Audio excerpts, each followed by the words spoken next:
I was very confused. Everything was very black and white when I was younger. It was sort of more in the means of, well, you're this or you're that, you're good or you're bad. And it was, I didn't feel that it was that easy for me because I knew that I was more than one background. My family's got a lot of painful background. They were abused a lot. Like they were taken to residential schools, and there was a lot of physical abuse, mental abuse, and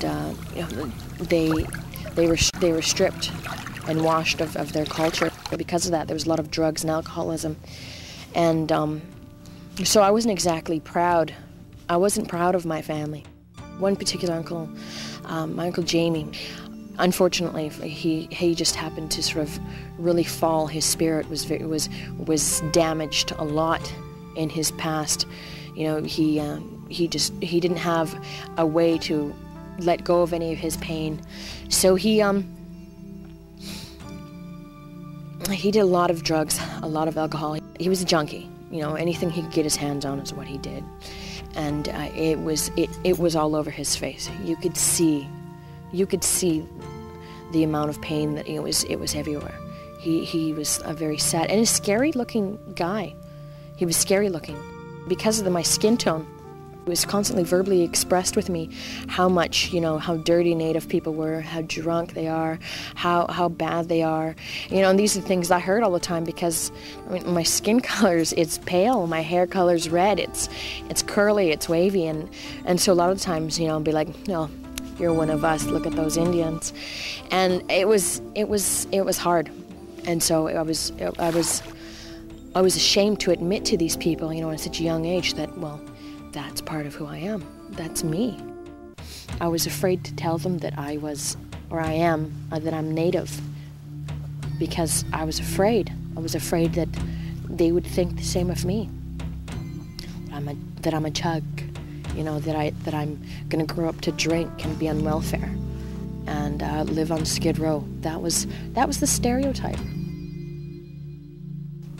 We were on the bus, and my uncle happened to be there on the bus, and we were coming back from a field trip, and he was on on the side, and we all sat in the back.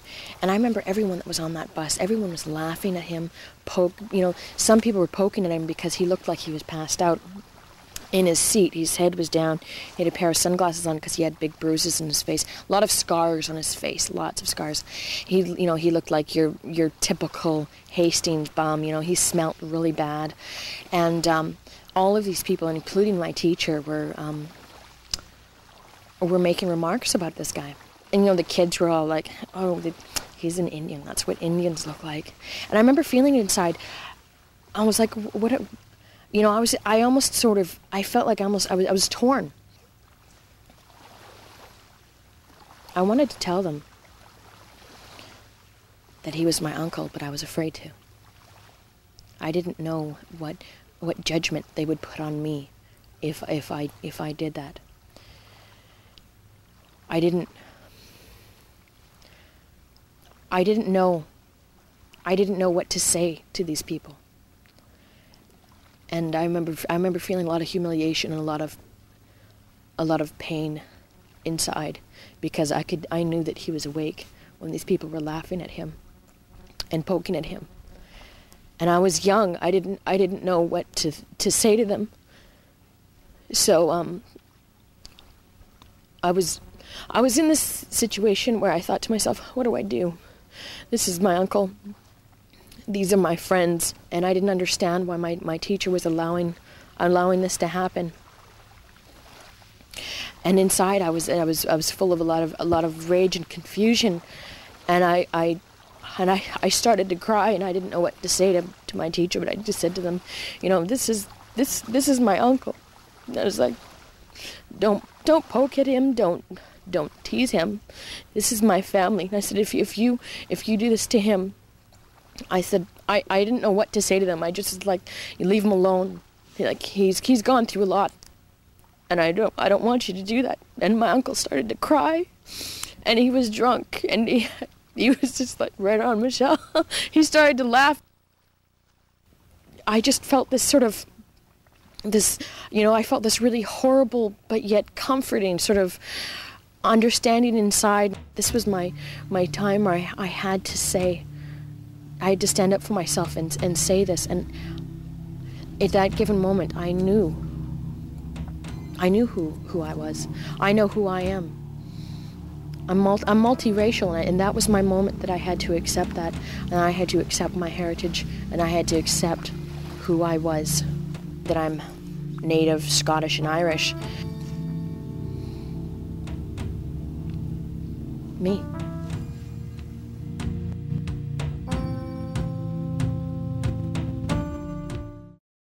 I've come a long way since I've done that film. I didn't realize how much power it would hold until it was done. I think I've become an even stronger person.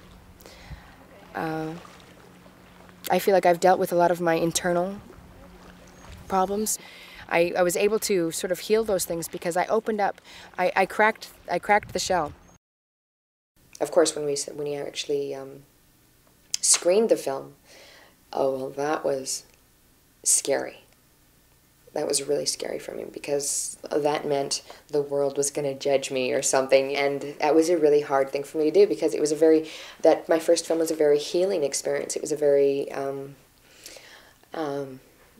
just emotionally releasing kind of story. The response that I got from other First Nations friends and family was pretty amazing. They'd come up to me with tears in their eyes saying that was amazing and that was so genuine. And I think the reason why it was capable of touching so many people was because I wasn't judging. I didn't judge my